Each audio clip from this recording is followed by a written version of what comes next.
L'assurance vie. Tout le monde en parle, mais combien de personnes repoussent le moment de s'y mettre? Le truc, c'est que la plus grosse erreur, ce n'est pas de choisir le mauvais contrat. Non, non, c'est juste d'attendre. Alors aujourd'hui, on va décortiquer ça ensemble, étape par étape, pour que tout devienne limpide. Si on devait retenir qu'un seul chiffre aujourd'hui, ce serait celui-là, 8. Juste 8. Pourquoi 8? Eh bien, c'est un peu le nombre magique de l'assurance vie en France. Et on va voir tout de suite pourquoi ces 8 années sont absolument cruciaux pour l'épargne. Ok, mais est-ce qu'il faut vraiment se presser? Après tout, on a le temps, non? La réponse est simple et tient en un concept clé: l'horloge fiscale.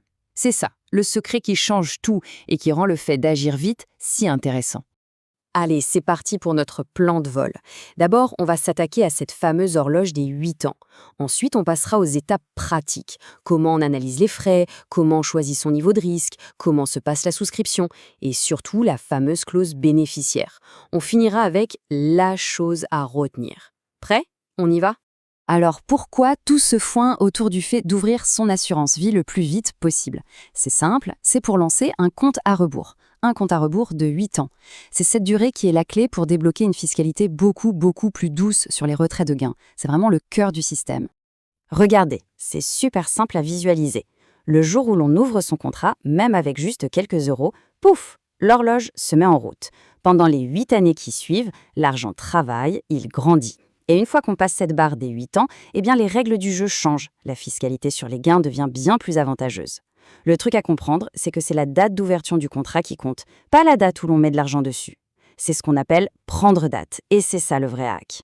Bon, maintenant que le principe de l'horloge est clair, il faut s'assurer que le moteur de notre contrat, lui, ne soit pas freiné.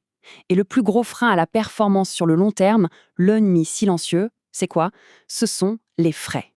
Alors, dans la jungle des frais, il y en a deux qu'il faut absolument avoir à l'œil. D'abord, les frais d'entrée. C'est une sorte de péage à chaque fois qu'on verse de l'argent. L'objectif? Zéro, absolument zéro. Aujourd'hui, plein de contrats en ligne n'en ont plus, donc pas d'excuses. Et ensuite, il y a les frais de gestion.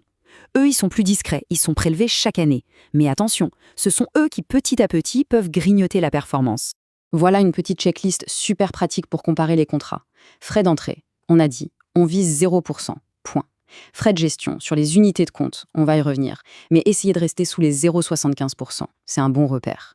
Si on investit sur des ETF, il faut bien regarder leurs frais internes, ça doit être minuscule, moins de 0,20%. Et enfin, les frais d'arbitrage. Vérifiez que vous en avez quelques-uns de gratuits par an.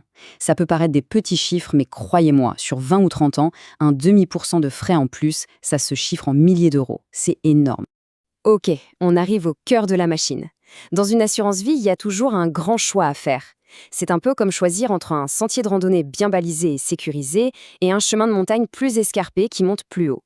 C'est le choix entre la sécurité et le potentiel de croissance. D'un côté, on a le fameux fonds en euros. Pensez-y comme le matelas de sécurité de votre contrat. L'argent qu'on y met, il est garanti par l'assureur. Le risque est quasi nul. Le rendement est modeste, c'est vrai, mais il est stable. C'est la base, le socle tranquille de votre contrat. Et de l'autre côté, on a ce qu'on appelle les unités de compte, ou UC pour les intimes. Là, c'est le chemin de montagne. Il n'y a pas de garantie sur le capital. En gros, c'est comme si on achetait des tout petits morceaux d'actions, d'immobilier, regroupés dans des paniers. La valeur de ces paniers, elle peut monter très haut, mais elle peut aussi baisser. C'est ici que se trouve le potentiel de performance et donc le risque. Et là, on voit bien comment ça se traduit en pratique. C'est la répartition que l'on pourrait avoir. Quelqu'un de prudent va mettre une grosse partie de son argent sur le fonds en euros, le matelas de sécurité. Quelqu'un de dynamique, lui, va faire l'inverse, une petite part en sécurité et le reste sur les unités de compte pour aller chercher plus de performance. L'idée, c'est qu'il n'y a pas de bonne ou de mauvaise réponse, juste un équilibre à trouver qui correspond à chacun. Allez, étape suivante, la souscription. Et la bonne nouvelle, oubliez l'image des piles de paperasse et des rendez-vous interminables. Aujourd'hui, avec les bons contrats en ligne, ça se fait en quelques clics depuis son canapé. C'est vraiment devenu très simple. En gros, c'est super simple. 1. On prépare quelques documents de base. 2. On remplit le formulaire en ligne. Là, il y a un petit questionnaire sur le profil de risque. Il faut y répondre honnêtement, c'est important. 3. On fait son premier versement, même en petit. Et 4. C'est tout. Le plus important est fait. Tic-tac, l'horloge fiscale est en marche. Attention, on arrive à un point qui est absolument crucial. C'est peut-être le plus important de tous et pourtant c'est souvent celui qu'on bâcle. Je parle de la clause bénéficiaire. C'est juste une petite phrase dans le contrat, mais elle a un pouvoir immense. C'est elle qui décide qui touchera l'argent en cas de décès, et ça se passe en dehors de la succession classique. C'est un outil de transmission d'une puissance incroyable. Et voilà la phrase magique, la version standard, celle qui est la plus solide. Mon conjoint, à défaut mes enfants nés ou à naître, vivants ou représentés. Pourquoi elle est si bien? Parce qu'elle pense à tout. Le conjoint d'abord. S'il n'est plus là, les enfants. Le né ou à naître inclut les futurs enfants. Et le mot représenté est hyper important. Il veut dire que si l'un de nos enfants est décédé, ce sont ses propres enfants, donc nos petits-enfants, qui toucheront sa part. C'est une protection en cascade, super bien pensée.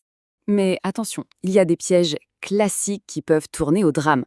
L'erreur numéro 1. On se marie, on divorce, on a des enfants et on oublie de mettre la clause à jour. Catastrophe. Omettre le fameux mot « représenter », c'est risquer de déshériter ses petits-enfants sans le vouloir. Ou alors nommer quelqu'un de façon vague, genre « mon amie Jeanne », mais laquelle? Une clause mal fichue, c'est la porte ouverte aux conflits de famille et à des fonds bloqués pendant des lustres. Pensez à la relire de temps en temps. Bon, on arrive au bout de ce parcours. S'il y a une chose à retenir, c'est que l'assurance vie n'est pas une formule magique. C'est plutôt un super couteau suisse pour l'épargne. C'est un outil flexible, qui s'adapte. L'idée, ce n'est pas de trouver le montage parfait du premier coup. L'idée, c'est juste de commencer. Et c'est ça, la conclusion. Le geste le plus important, le plus rentable que l'on puisse faire, c'est simplement d'ouvrir un contrat. Même avec 100 €. Juste pour prendre date, pour lancer cette fameuse horloge des 8 ans. C'est ce premier pas qui compte, plus que tout le reste. Voilà, on a fait le tour. La vraie question maintenant, ce n'est pas quel est le meilleur contrat du monde, mais plutôt quelle place est-ce que cet outil super flexible pourrait avoir dans un plan financier personnel à long terme. Bien sûr, je le rappelle, tout ce qu'on a vu est à but pédagogique. Ce n'est pas un conseil personnalisé. Les règles, notamment fiscales, peuvent changer, donc il faut toujours vérifier les informations au moment où l'on se lance. Mais maintenant, les bases sont là.